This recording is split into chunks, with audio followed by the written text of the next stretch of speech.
నాగనాథ్ గారు, గడిచిన 3 నెలలు మనం దృష్టిలోకి తీసుకున్నట్లయితే గోచార ఫలరీత్యా కూడా ప్రధానంగా 4 గ్రహాలు శని, గురువు, రాహుకేతువులు రాశి సంచారం చేశాయి. ఈ రాశి సంచారాన్ని దృష్టిలో పెట్టుకుంటే ముఖ్యంగా మీనరాశి. మరి ఈ మీనరాశి వాళ్లకు ఆర్థికంగా కావచ్చు, కుటుంబ పరంగా కావచ్చు, అలాగే విద్యా పరంగా కావచ్చు, చాలా వరకు కూడా వాళ్ళు సమస్యలు ఎదుర్కోబోతున్నారు అని తెలుస్తుంది. అదేవిధంగా వాళ్ళకు గడిచిన 2.5 సంవత్సరాల నుంచి కూడా చాలా అంటే చాలా దురదృష్టకరము తాండవిస్తుంది అని చెప్పుకోవచ్చు. మరి ఆ దురదృష్టానికి అలవాటు పడిపోయి ఇలా జీవితాన్ని కొనసాగిస్తున్నారు అనేటివి కూడా చూస్తూ ఉన్నాం. అంటే వాళ్ళ కర్మ ఫలితం అని చెప్పుకోవచ్చా తెలియట్లేదు. అంటే కర్మ ఫలితాలను అనుభవిస్తారు అంటారు కదా, మరి అవి నిజమేనా అనే విధంగా కూడా ఉన్నాయి. ఒకవేళ అదే నిజం అవుతే ఈ కర్మ ఫలితాల నుంచి వాళ్ళు బయటపడే మార్గం ఏంటంటారు? ఇప్పుడు ఎలా ఉండబోతుంది వాళ్ళకి? ముందుగా హిట్ టీవీ ప్రేక్షకులందరికీ కూడా నమస్కారం. నిర్మల గారు, గడిచిన 2.5 సంవత్సరాలు మీనరాశి వాళ్ళకి ఏలినాటి శని, ఇది ద్వితీయ భాగం. వాళ్ళకి ఇంకొక భాగం ఉంది మళ్ళీ మేషంలోకి వస్తే. మొన్న 30వ తారీఖు నుంచి వాళ్ళకి రాశిలోకి ప్రవేశించాడు. అయితే చాలామంది జ్యోతిష్యులు కూడా ఏమంటారంటే వీళ్ళు అలవాటు పడిపోయారులే, ఇంకేముంది కష్టాలకి, కాబట్టి ఇంకొక 2 సంవత్సరాలు, ఈ 2.5 సంవత్సరాలు కాకుండా ఇంకో 2 సంవత్సరాలు కూడా మీరు అలవాటు పడిపోండి అనేటువంటి నిర్లిప్తతో కూడినటువంటి పదాలు కూడా వాడారు. కానీ మేడం, మీరు ఒక 2.5 సంవత్సరాలు ఆల్రెడీ ఏలినాటి శని ఎదుర్కొన్నారు మీన రాశి వాళ్ళు. ఇప్పుడు ఆల్రెడీ మనం 30వ తారీఖు నుంచి రాశిలోకి వచ్చింది ద్వితీయ భాగం. మీరు పరిష్కరించుకోలేనటువంటివి సుదీర్ఘమైనటువంటి సమస్యలు 2.5 సంవత్సరాల్లో ఏముంటాయి? ఏమన్నారు? కుటుంబ, ఆర్థిక, వ్యవహారిక పరమైనటువంటి అంశాలు ఉన్నారు.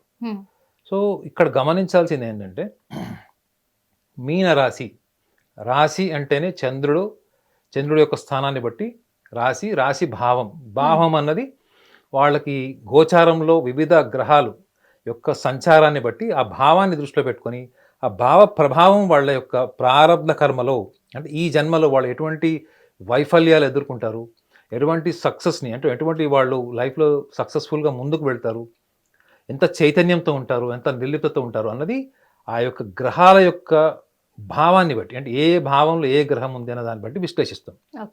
అంతకంటే ముందుగా గమనించాల్సింది ఏంటి? రాశి భావంలో మీనరాశి వాళ్ళకి ప్రారబ్ధము అంటే ఒకటి గమనించాలి. వాళ్ళు ప్రారబ్ధము అంటేనే మీ రాశి, జన్మల నుంచి వచ్చేది మనసే.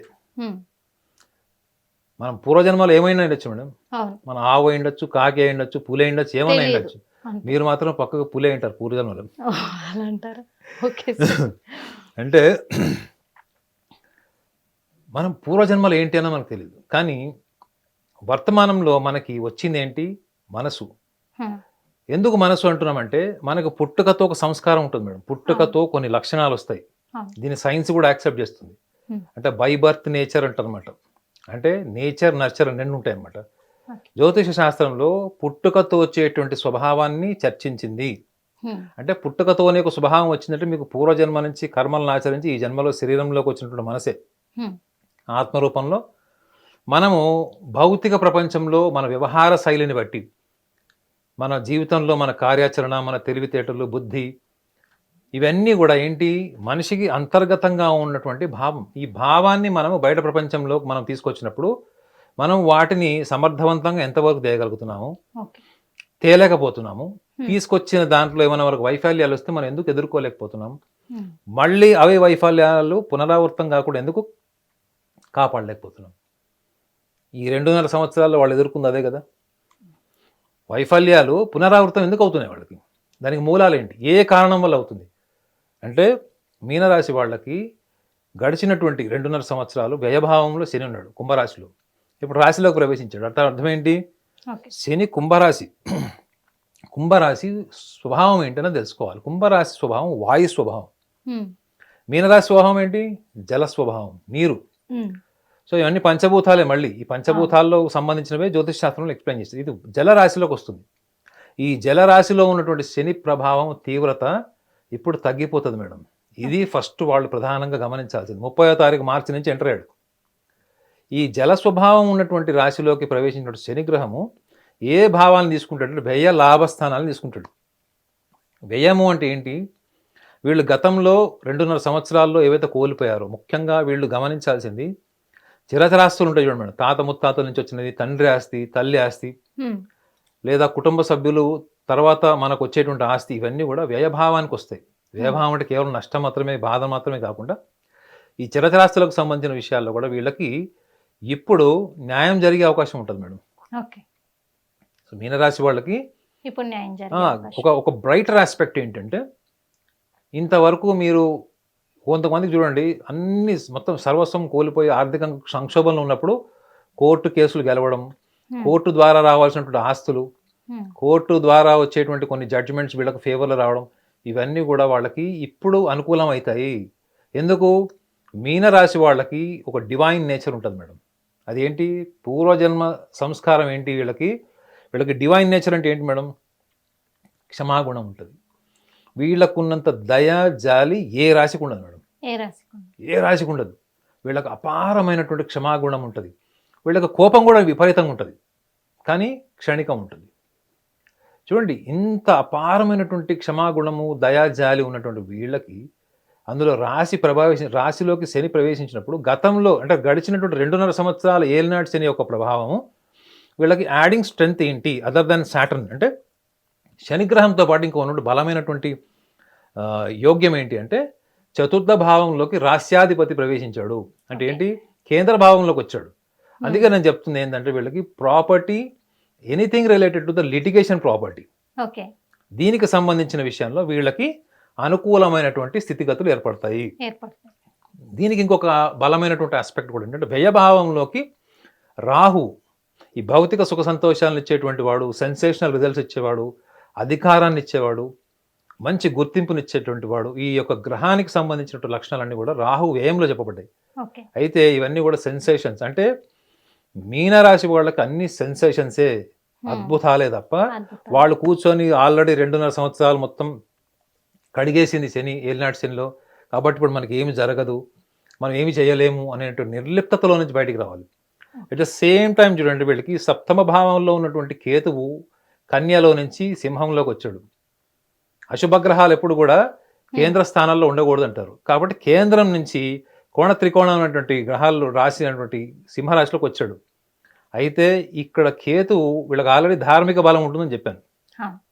మీన రాశి వాడికి కేతువు ఏంటి? పూర్వజన్మ సంస్కారం, పూర్వజన్మ నుంచి వచ్చేటువంటి కర్మ అంటే సంచిత కర్మ ఫలితాన్ని ప్రారంభంలో చూపించేవాడు. మీరు సంచిత కర్మ నుంచి ఏం తీసుకొస్తున్నారు? ఒక సంచి తీసుకొస్తున్నారు. అర్థమైందండి? గతంలో మీరు చేయాలనుకున్న ధార్మిక కార్యక్రమాలు, కార్యాచరణ చేసినటువంటి వాటి ఫలితం అంతా కూడా ఈ 18 నెలలు మీకు అద్భుతంగా ఉంటాయి. ఉంటాయి అంటే మీరు గతంలో మీరు ఆధ్యాత్మికంగా మీరు బలంగా ఉన్నారు, కానీ వ్యవహారంగా ఏమైపోయారు? మీరు వ్యవహారిక విషయంలో బలహీనపడ్డారు.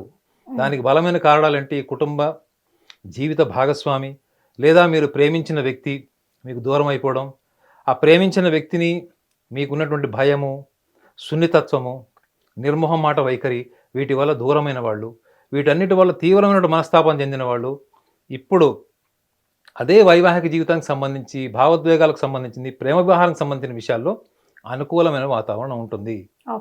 అయితే ఇంకొక విషయాన్ని కూడా మనం ప్రస్తావించాలి ఏంటంటే, ఈ రాశి వాళ్ళకి చెప్పేదండి, వీళ్ళకి బై బర్త్ డివైన్ నేచర్ ఉంటుంది. వీళ్ళు గతంలో 2.5 సంవత్సరాలు, ఎందుకంటే శని ఈ ప్రారంభంలో ఇచ్చేటువంటి కర్మల్ని ఇక్కడే కర్మ ఫలితం ఇచ్చేస్తాడు మేడం. ఈ 2.5 సంవత్సరాలు మీరు కష్టపడ్డారు. ఈ 2.5 సంవత్సరాల్లో మీకు దాన ధర్మాలు చేయండి, మీరు గుళ్ళ శివాలయంలో మీరు దద్దోజనం ఇవ్వండి, లేకపోతే మీరు సంపాదించిన దాంట్లో ఒక 10 రూపాయలు దానం చేయండి అని ఎందుకు చెప్తారు? ముఖ్యంగా భోజనానికి సంబంధించింది అన్నదాన కార్యక్రమాలు ఎక్కువ ఎందుకు చెప్తారు? మనిషికి ఏది ఉన్నా లేకపోయినా భోజనం ఉండాలి మేడం. అవునా కదా? మీరు భోజనం చేసిన తర్వాత మీ బుద్ధి ఆలోచన శక్తివంతంగా పనిచేస్తుంది. కాబట్టి శని ఏం చేస్తాడు? మీ దగ్గర నుంచి అన్ని లాగేసుకుంటాడు. అంటే మీరు 100 మందికి భోజనం పెట్టే స్థాయిలో ఉండే మీకు మీ ఇంట్లో భోజనానికి బీజం ఉండవు. అంటే అటువంటి స్థాయిని తీసుకొచ్చాడు. అంటే ఏంటి? శని ప్రారంభంలోనే మనిషి యొక్క బుద్ధిని, మనిషి యొక్క సహనాన్ని, నాణ్యతతో కూడినటువంటి బుద్ధిని చూస్తాడు. అది ఎప్పుడు వస్తుంది? మీరు బాగున్నప్పుడు మీరు ఏం చేశారు, మీరు మనస్ఫూర్తిగా ఏం చేశారు, మీ శరీరానికి మనసుకు ఎంత శ్రమనిచ్చారు. అట్లా కష్టపడి చేసే వాళ్ళకి, డివైన్ లక్షణాలు ఉన్న వాళ్ళు అక్కడ ఎప్పుడు కన్నా ప్రతికూలమైనటువంటి ఫలితాలు శని గ్రహం ఇవ్వడం అంటే ఏ పుస్తకంలో ఉండదు మీకు. మీకు ఎప్పుడు ఉంటుంది? మీకు అహంకారం పెరిగిపోయింది, పేరు వల్ల, డబ్బు వల్ల, మీ సొంత అన్నదమ్ములను వెళ్ళగొట్టారు, తల్లిదండ్రులను దూరం చేసుకున్నారు, జీవిత భాగస్వామిని దూరం చేశారు. ఇవన్నీ ఏంటి? అహంకారపూరితమైన ఒక స్థాయి వచ్చిన తర్వాత, పేరు, పాపులారిటీ, డబ్బులు వచ్చినప్పుడు వచ్చేటువంటి అహంకారం ఉంటుంది చూడండి, అంటే నడమంత్రపు సిరి అంటారు చూడండి, అటువంటి వాళ్ళకి మాత్రం శని చుక్కలు కాదు మొత్తం కాస్మోస్ చూపిస్తాడు. వీళ్ళకి డిఫాల్ట్ ఏముంది? క్షమాగుణం, ప్రేమ, దయా, జాలి ఉంది వీళ్ళకి. సో ఈ లక్షణాలు ఉన్న వాళ్ళకి కేంద్రంలో ఉన్నటువంటి చతుర్థ భావంలో గురువు ప్రవేశించాడు. మిథున రాశి కూడా డివైన్ రాశి మేడం, ఇందాక కూడా చెప్పాను. ఇంత గొప్ప లక్షణాలు ఉన్న వాళ్ళు, మీనరాశి వాళ్ళు, ఈ 2.5 సంవత్సరాలు వాళ్ళకి కొన్ని విషయాల్లో వాళ్ళు జాగ్రత్తగా ఉంటే ప్రారంధం అంతా కూడా వాళ్ళకి అనుకూలంగా మారుతుంది. ఈ రెండు మూడు విషయాలు ఏంటంటే, వీళ్ళు ఏ పని చేసినా వాళ్ళ ఊహలు, వాళ్ళ ఆలోచనలు, వాళ్ళు ఏదైనా పని స్టార్ట్ చేసేటప్పుడు అది అయిపోతుంది, అద్భుతాలు అయిపోతాయి, విజయాలు సాధిస్తామంటారు. అది అందరిని నమ్మిస్తారు కూడా. ఫర్ ఎగ్జాంపుల్, ఒక పిల్లవాడు లోన్ తీసుకొని నేను అమెరికా వెళ్తాను, లేకపోతే లండన్ వెళ్తానని చెప్తాడు. కానీ ఇక్కడ కుటుంబ పరిస్థితులు అలా ఉండవు. తల్లిదండ్రుల్ని, ఇంట్లో వాళ్ళని, బంధువుల్ని అందరినీ కన్విన్స్ చేసి వాళ్ళ దగ్గర ఒక 40-50 లక్షలు తీసుకొని వెళ్తాడు. తీరా అక్కడికి వెళ్ళిన తర్వాత పరిస్థితులు ఏంటి అన్నది స్నేహితుల ద్వారానో, ఎవరి ద్వారానో, యూట్యూబ్ ద్వారానో తెలుసుకొని వెళ్తాడు తప్ప పర్సనల్గా అనుభవంతోనూ చెప్పిన వాళ్ళ మాట ఆ టైంలో వినడు. సో అక్కడికి వెళ్ళిన తర్వాత ఏమవుతుంది? అక్కడ తినడానికి కూడా తిండి ఉండదు, ఇక్కడ డబ్బులు కట్టలేడు, డబ్బులు పంపించలేడు. సో మీనరాశి వాళ్ళకి ఒక ఆలోచన వచ్చినప్పుడు ఆ ఆలోచనని వాళ్ళు గమనించాలి. ఏంటంటే ఇది ప్రారంభంలో ప్రతి మీనరాశి వాళ్ళు గుర్తుపెట్టుకోవాలంటే, ఊహకి అంటే మన కళలకి, కార్యాచరణ, ప్రణాళికకి ఎంత తేడా ఉంటుందన్నది ఒక్క పాయింట్ వీళ్ళు గమనిస్తే వీళ్ళ ప్రారంభమే మారిపోతుంది మేడం. ఇప్పుడు డ్రీమ్ వేరు, ప్లానింగ్ వేరు madam. Planning needs more accuracy, more logical assessment. Dream is almost like a hallucination. వీళ్ళు ఎక్కువగా ఈ పగటి కళలు కానీ, జీవితం అంటే చాలా ఈజీగా తీసుకొని తను అనుకున్నది జరిగిపోతుందన్నట్టు ఓవర్ ఆప్టిమిజం, అంటే అతి ఆశావాదం మంచిది కానీ అతి ఈ లక్షణాల వల్లనే వీళ్ళు గడిచినటువంటి 2.5 సంవత్సరాలు మీనరాశి వాళ్ళు సఫర్ అయింటారు. ఇప్పుడు ఈ అనుభవం వచ్చిన తర్వాత గురు సంచారం కూడా వాళ్ళకి అనుకూలంగా ఉంది, కేతుగ్రహం కూడా షష్టమంలో ఉంది, వ్యయభావంలో ఉన్నటువంటి రాహు కూడా వీళ్ళకి అనుకూలంగా ఉంటాడు. వీళ్ళు చేయాల్సింది ఏంటి మేడం? ఈ డే డ్రీమింగ్ నేచర్ ఉంటుంది చూడండి, అంటే పగటి కళలు, ఇటువంటి వ్యవహారము.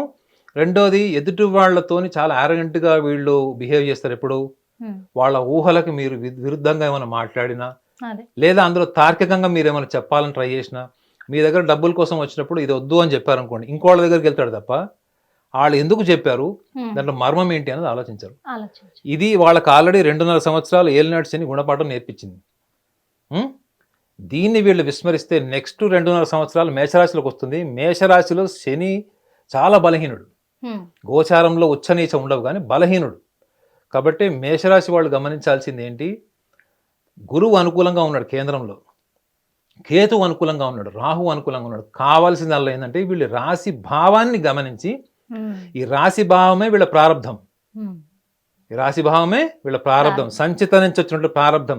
ఈ ప్రారంధాన్ని గనక వీళ్ళ స్వభావం నుంచి వీళ్ళకి ఏర్పడినటువంటి కొన్ని సంస్కారం ఏదైతే సంచిత నుంచి వచ్చినటువంటి ప్రారంధంలో అయితే ఉన్నాయో వాటిని దృష్టిలో పెట్టుకొని సెకండ్ ఒపీనియన్, థర్డ్ ఒపీనియన్ తీసుకొని ఈ డ్రీమ్స్కి, ప్లానింగ్కి ఇంకా వీళ్ళు దగ్గరగా రిలేట్ చేసుకోగలిగితే ఈ 4 గ్రహాల యొక్క సంచారం ఏదో జరిగిందో గోచారంలో, దాని ప్రభావం యొక్క తీవ్రత ఏలినాటి శని అయినప్పటికీ కూడా, ద్వితీయ భాగం ఏలినాటి శని అయినప్పటికీ కూడా ప్రారంధాన్ని ఛేదించి పరిస్థితుల్ని వాళ్ళకు అనుకూలంగా వాళ్ళు మార్చుకోవడానికి చేసే ప్రయత్నంలో వాళ్ళు 100% సక్సెస్ అవుతారన్నది నా అభిప్రాయం. Thank you so much sir. ఎందుకంటే ఈ మీనరాశి వాళ్ళకి చాలా చక్కగా చెప్పారు. ఇప్పుడు గత 2.5 సంవత్సరాల నుంచి కూడా వాళ్ళు ఎంతో దురదృష్టకరంలో బతుకుతున్నారు అనే దానికి ఇప్పుడు ఒక ఉపశమనము మీరు కలిగించారని కూడా చెప్పొచ్చు. ఇప్పుడు గత ఒక 2.5 సంవత్సరాలు వాళ్ళ జీవితం ఎలా జరిగింది అనే విషయాలను కూడా మీరు దృష్టిలోకి తీసుకొని ఇప్పుడు వాళ్ళు ఏం చేస్తే వాళ్ళ దశ మారుతుంది అని చెప్పేసి కూడా మీరు చక్కగా వివరించారు. అలాగే ప్రారబ్ధ కర్మను కూడా వాళ్ళు ఎలా ఛేదించాలి అని కూడా చాలా క్లియర్గా కూడా ఎక్స్ప్లెయిన్ చేశారు. అందుకు మా తరఫున, మా హిట్ టీవీ ప్రేక్షకుల తరఫున కూడా మీకు హృదయపూర్వక ధన్యవాదాలు తెలియజేసుకుంటున్నాను.